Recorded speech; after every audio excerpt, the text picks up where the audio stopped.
নমস্কার। কবি অরূপ চৌধুরীর লেখা কবিতা ভালোবাসতে বলুন স্যার। আমাকে ডেকেছেন স্যার? বাবা এসেছিল, মাও? বুঝেছি স্যার, ওরা কমপ্লেন করেছে পড়াশুনো করি না, তাই তো? তর্ক করি, জিনিস ভাঙি, মোবাইল চাই বলে জেদ ধরেছি, টিভি দেখতে চাই, তাই না স্যার? সব সব সত্যি, সব সত্যি স্যার। দিন, শাস্তি দিন আমায় ওদের কথা শুনে।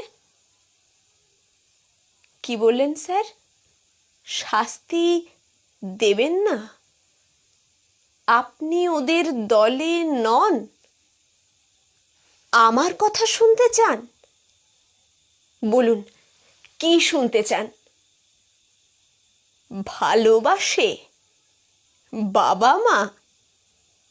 কেউ নয় স্যার, কেউ নয়। ওরা ভালোবাসে পরীক্ষার 90%, আমাকে নয়।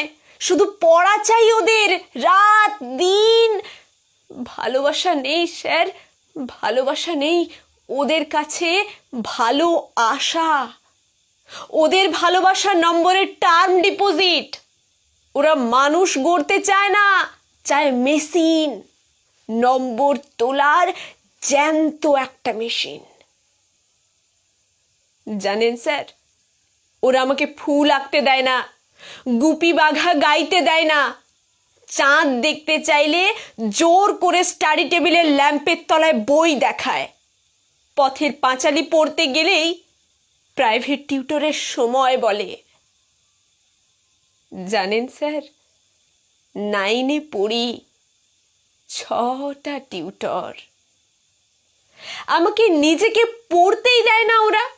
সর্বক্ষণ বকুনি, তুলনা, পিটুনি, শুতে বসতে খেতে। পালাতে ইচ্ছা করে স্যার, ইচ্ছে করে পৃথিবী ছেড়েই চলে যেতে। সত্যি বলছি স্যার, মেশিন হতে চাই না। জানেন স্যার, আজও খেতে পারিনি। খেতে বসে মায়ের বকুনি। রাগ হলো, ভীষণ রাগ। টেপ রেকর্ডারটা ভেঙেই দিলাম রাগে। ভাতের থালা ফেলে বই কাঁধে স্কুলে চলে এলাম। ভালোবাসাহীন চাল সেদ্ধ চেয়ে উপোস ভালো স্যার। এই দেখুন, পেটে তীব্র খিদে।